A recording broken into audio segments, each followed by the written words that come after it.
할머니가 돌아가신 후 3개월 동안 한 번도 짖지 않던 개가 갑자기 미친 듯이 무덤을 파기 시작했습니다. 그리고 그 땅 속에서 나온 것은 70년간 숨겨져 있던 할머니의 비밀이었습니다. 서울 강남구 청담동의 한적한 고급 주택가 3대째 이어온 한옥을 현대식으로 개조한 박민호의 집에서 키우던 골든 리트리버 별이는 6년간 가족의 보물 같은 존재였다. 새벽 5시면 어김없이 할머니 박순자의 침실 문 앞에서 기지개를 켜며 하루를 시작하던 별이는 황금빛 털과 온화한 성격으로 동네에서도 청담동의 천사라고 불릴 정도로 사랑받는 개였다. 특히 95세 할머니와는 마치 전생부터 인연이 있었던 것처럼 각별한 사이였다. 할머니가 넓은 정원에서 계절마다 다른 꽃들을 가꿀 때면 언제나 그림자처럼 옆에서 꼬리를 살랑살랑 흔들며 함께했고, 오후 3시가 되면 할머니의 지팡이 소리를 듣고 현관으로 달려가 목줄을 물어오는 영리함까지 보여주었다. 할머니는 별이를 단순한 반려견이 아닌 마음을 나누는 친구로 여겼다. 별이야, 오늘 장미꽃이 참 예쁘게 피었구나라고 말하면 별이는 고개를 끄덕이듯 하며 장미 쪽으로 코를 킁킁거렸고, 같이 산책 나갈까? 라고 물으면 현관 쪽으로 몇 걸음 뛰어가며 대답을 대신했다. 동네 할머니들 사이에서는 순전의 별이가 사람 말을 다 알아듣는다는 소문이 돌 정도였다. 실제로 별이는 할머니의 건강 상태를 누구보다 먼저 감지하는 신기한 능력을 보였다. 할머니가 몸이 좋지 않은 날이면 평소보다 더 조용히 곁을 지켰고, 밤중에 할머니가 화장실에 가려고 일어나면 앞서 나가 불을 켜달라는 듯 가족들을 깨우기도 했다. 그런 별이에게도 좋아하는 일과가 있었다. 매주 수요일 오후 할머니와 함께 용인에 있는 추모공원을 찾는 것이었다. 할머니는 거기서 무엇을 하는지 자세히 말하지 않았지만 늘 별이랑 산책하러 간다고만 했다. 하지만 가족들이 알지 못하는 것은 할머니가 그곳의 작은 언덕에서 누군가를 위해 조용히 기도를 드린다는 것이었다. 별이는 그 시간만큼은 할머니 곁에서 꼼짝하지 않고 앉아 있었고, 할머니의 눈물을 하차주며 위로하곤 했다. 그 모습을 본 추모공원 관리인도 참 신기한 게라며 감탄할 정도였다. 그러나 지난 겨울 첫눈이 내리던 어느 새벽 95세의 할머니가 평화롭게 눈을 감은 후 별이의 세상은 완전히 무너져 버렸다. 할머니가 세상을 떠난 첫날, 별이는 마지막까지 할머니 곁을 지키려고 했다. 장례식장으로 할머니를 모셔갈 때도 영구차 뒤를 따라 한참을 달렸고, 가족들이 겨우 붙잡아 집으로 데려왔다. 그 후부터 별이는 완전히 다른 개가 되어버렸다. 이전의 활발하고 사교적인 모습은 온데간데 없고, 하루 종일 할머니의 방 앞에서 웅크리고 앉아 닫힌 문을 바라보기만 했다. 가족들이 문을 열어주면 방 안으로 들어가 할머니가 앉던 의자 옆에 누워 꼼짝하지 않았다. 평소 별이의 하루 루틴이었던 모든 것들이 중단되었다. 아침 6시에 가족들을 깨우던 습관도, 저녁 산책을 조르는 것도, 심지어 가장 좋아하던 닭가슴살, 간식조차 코앞에 갖다 대도 고개를 돌렸다. 특히 밤이 되면 할머니 방에서 나와 거실 소파에 앉아 현관문을 바라보며 낮은 울음소리를 냈다. 그 소리는 마치 할머니 언제 오세요? 라고 묻는 것 같아 가족들의 마음을 더욱 아프게 했다.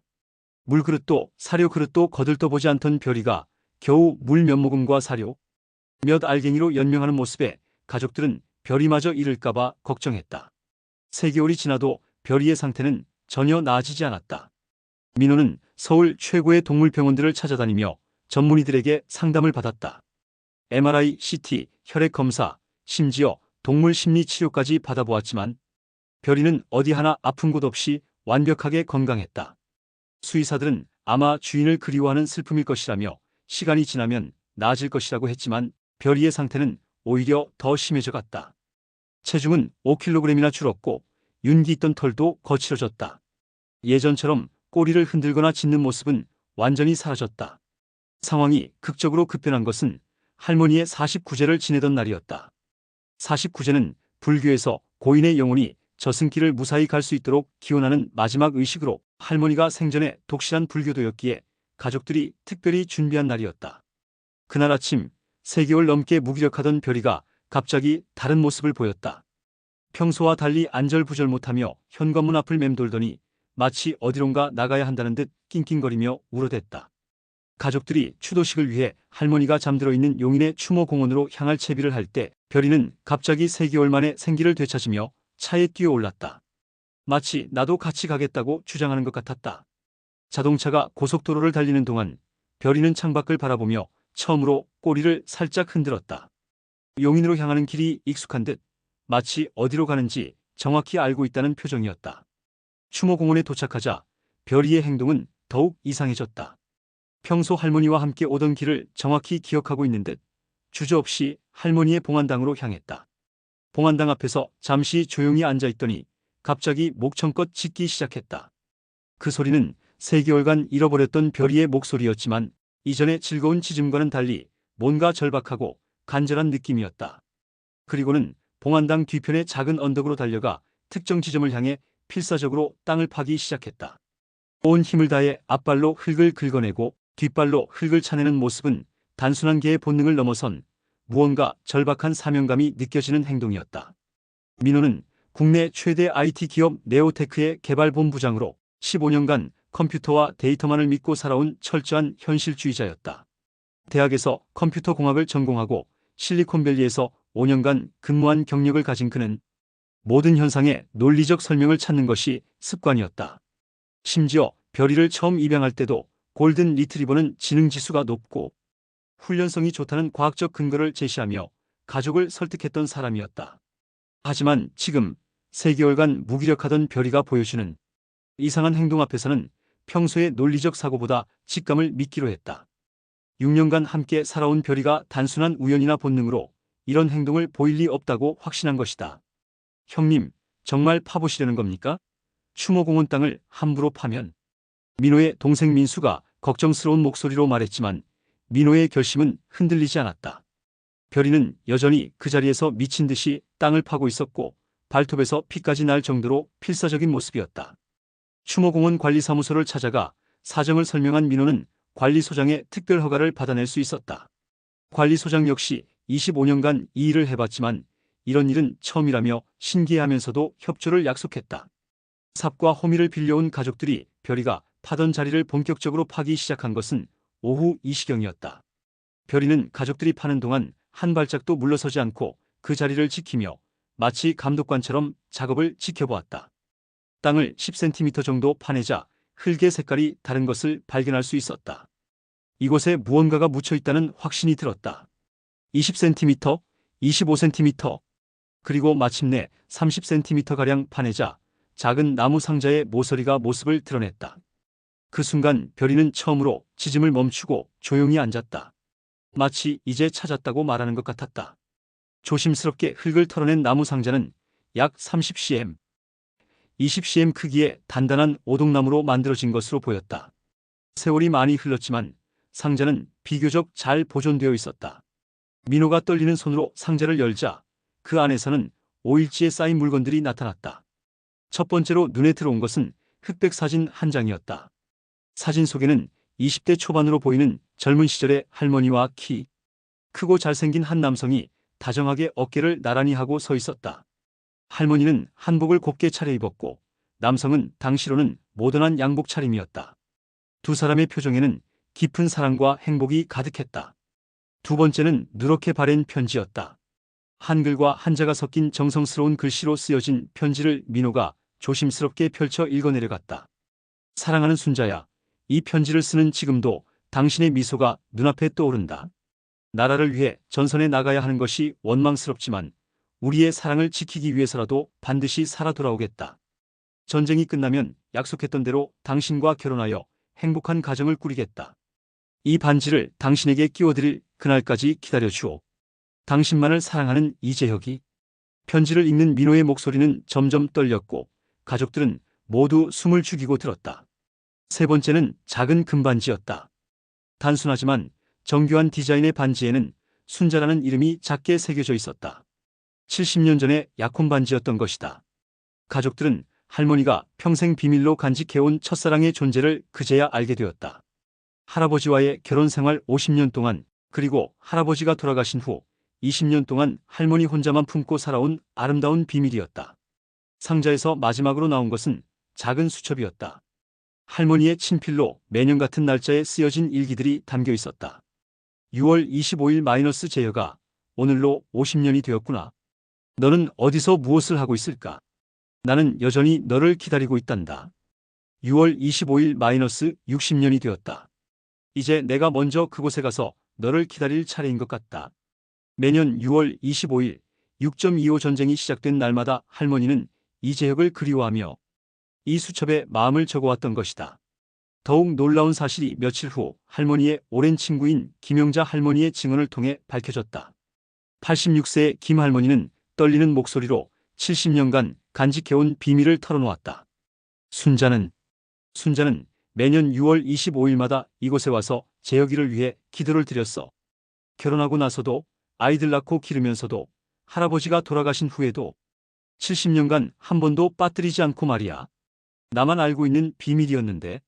김 할머니는 눈물을 훔치며 계속했다. 순자는 이재혁을 잊은 적이 없었어.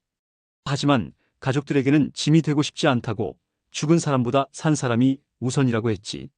그래서 혼자서만 이 자리에 와서 재혁이에게 안부를 전했던 거야. 6.25 전쟁 중 인민군에게 끌려간 후 실종된 이재혁을 70년간 기다려온 할머니의 애틋한 사랑이 그제야 세상에 드러난 것이다. 별이는 할머니와 함께 수없이 이 자리를 찾으면서 할머니의 깊은 그리움과 애절한 마음을 온몸으로 느끼고 있었던 것이다. 할머니가 이곳에서 흘린 눈물, 중얼거린 기도, 가슴 깊은 곳에서 나온 한숨들을 모두 기억하고 있었던 것이다. 그래서 할머니가 세상을 떠난 후 별이는 할머니가 전하지 못한 마지막 인사를 대신 전하려 했던 것일까? 가족들은 별이의 행동이 단순한 동물의 본능이 아니라 할머니의 마지막 소원을 이루어 주려는 깊은 사랑에서 나온 것임을 깨달았다. 이재혁이라는 이름을 처음 들은 가족들은 궁금증을 참을 수 없었다. 민호는 그날 밤부터 인터넷을 뒤지며 이재혁에 대한 정보를 찾기 시작했다. 6.25 전쟁 당시의 기록, 실종자 명부, 심지어 국가기록원과 전쟁기념관의 자료까지 샅샅이 뒤졌다. 며칠간의 끈질긴 검색 끝에 마침내 충격적인 사실을 발견했다. 국방부 유해발굴감식단의 공식 발표 자료에서 이재혁 1925년생 서울 종로구 출신이라는 이름을 찾아낸 것이다. 자료에 따르면 이재혁의 유해는 불과 2년 전인 2021년 DMZ 인근 철원군 백마고지에서 발견되었다고 기록되어 있었다. 70년간 차가운 땅 속에서 조용히 잠들어 있던 그의 유해는 DNA 검사를 통해 신원이 확인되었고 국립대전현충원이 아닌 용인의 추모공원에 안장되었다는 것이다. 민호는 손을 떨며 추모공원 측에 전화를 걸어 확인했다. 네, 맞습니다. 이재혁님은 2021년 11월에 이곳에 안장되셨습니다.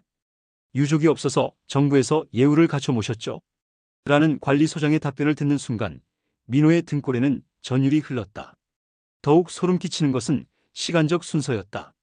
할머니가 세상을 떠난 것이 2023년 12월이었고 이재혁이 이 추모공원에 안장된 것이 2021년 11월이었다. 할머니가 마지막 2년간 매주 수요일마다 이곳에 와서 기도를 드릴 때 이재혁은 이미 이 땅에 와 있었다는 것이다. 70년을 기다려온 두 사람이 같은 하늘 아래 있었지만 서로의 존재를 알지 못한 채 가까운 곳에서 스쳐 지나고 있었던 것이다. 운명의 장난인지 아니면 하늘이 내린 기적인지 알 수 없는 일이었다. 민호는 추모공원 관리사무소에 달려가 이재혁의 봉안당 위치를 확인했다. 그리고는 그 자리에서 다리에 힘이 빠져 주저앉고 말았다. 이재혁의 봉안당은 할머니가 70년간 기도를 드리던 그 언덕 바로 위 할머니의 봉안당에서 직선거리로 불과 50m 떨어진 곳에 있었던 것이다. 관리소장이 가져온 추모공원 배치도를 보며 민호는 소름이 돋았다. 할머니가 매주 앉아서 기도하던 그 자리는 이재혁의 봉안당이 정확히 내려다 보이는 위치였다. 마치 70년간 그를 바라보며 기다렸다는 듯이. 이상하네요. 보통은 안장 순서대로 배치하는데 이재혁님은 특별히 이 자리를 요청하셨나 봅니다. 관리소장이 고개를 갸웃하며 말했다. 아니, 그럴 리가요. 유족도 없으신 분인데. 하지만 기록을 다시 확인해보니 더욱 기이한 사실이 드러났다. 이재혁의 안장 당일 담당 공무원이 다른 구역을 배정했는데 묘소 준비를 하던 중 원인 모를 장비 고장이 연이어 발생했다는 것이다. 결국 급하게 현재의 자리로 변경했는데 그 자리가 바로 할머니가 70년간 기도를 드리던 언덕 위였던 것이다. 별이의 행동이 더욱 신비로운 것은 이 모든 사실을 발견한 후였다. 가족들이 할머니의 편지와 사진, 반지를 이재혁의 봉안당에 가져가 상황을 설명하고 작은 합동 추도식을 준비하기로 했다. 그런데 놀라운 것은 별이가 이재혁의 봉안당 앞에서 보인 반응이었다. 평소 처음 보는 사람에게는 경계심을 보이던 별이가 이재혁의 사진 앞에서는 마치 오래된 친구를 만난 것처럼 꼬리를 흔들며 다가갔다. 심지어 이재혁의 위패 앞에 앉아 고개를 숙이는 듯한 모습까지 보였다. 합동 추도식은 다음날 오후에 조촐하게 거행되었다. 할머니의 봉안당과 이재혁의 봉안당 사이 언덕에서 두 영혼을 위한 추도식을 올렸다. 민호의 아내 수진이 준비한 할머니가 좋아하던 국화와 이재혁을 위한 백합꽃을 나란히 놓았다. 할머니의 편지를 이재혁에게 읽어드리고 70년 만에 전하는 할머니의 마지막 인사를 대신 전했다. 재혁 오빠, 순자가 70년간 기다렸어요. 이제야 만날 수 있게 되었네요. 하늘에서는 꼭 행복하세요.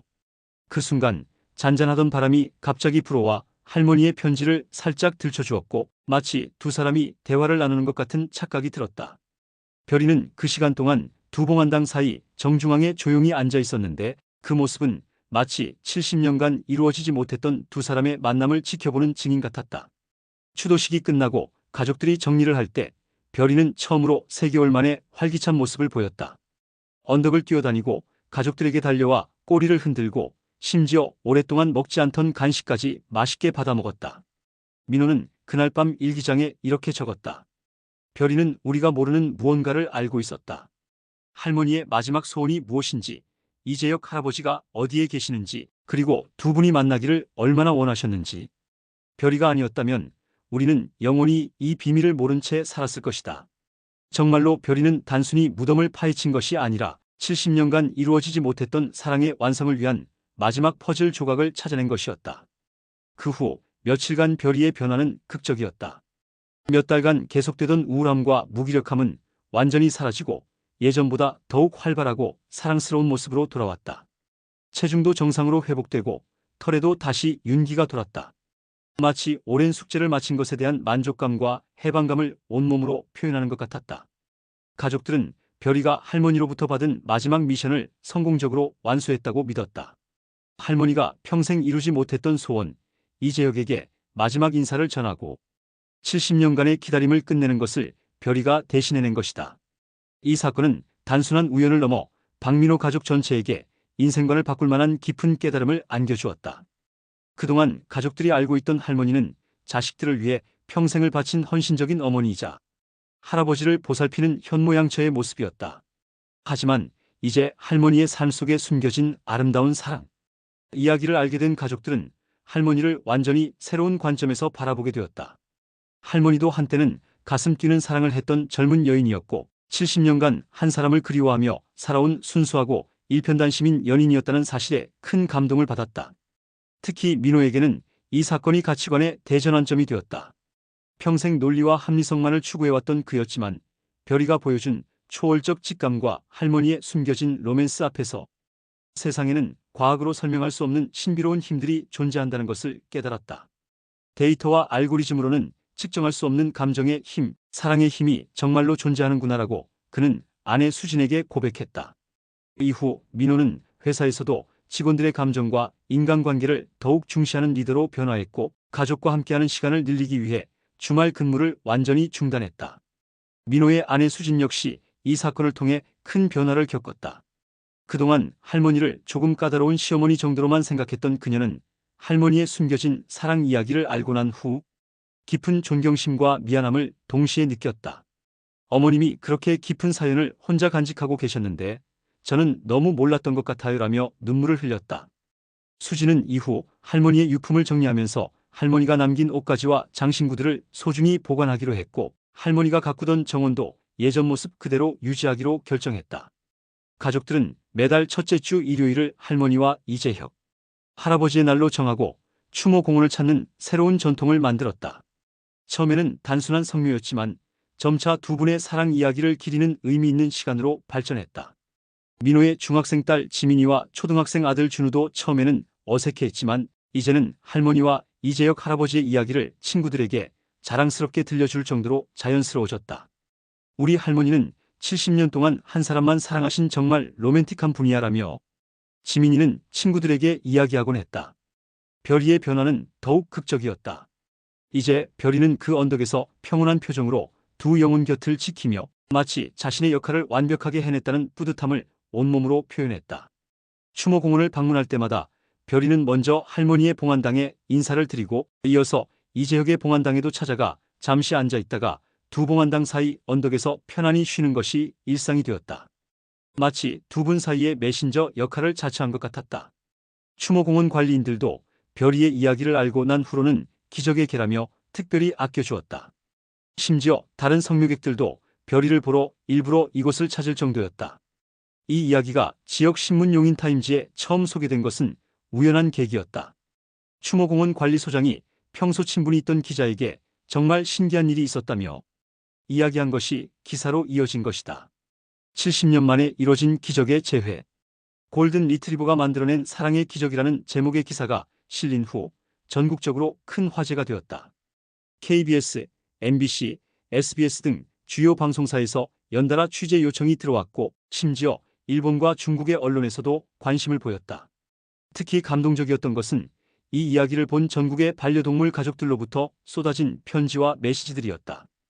우리 강아지도 할아버지가 돌아가신 후 이상한 행동을 보이는데 혹시 무슨 의미가 있는 건 아닐까요?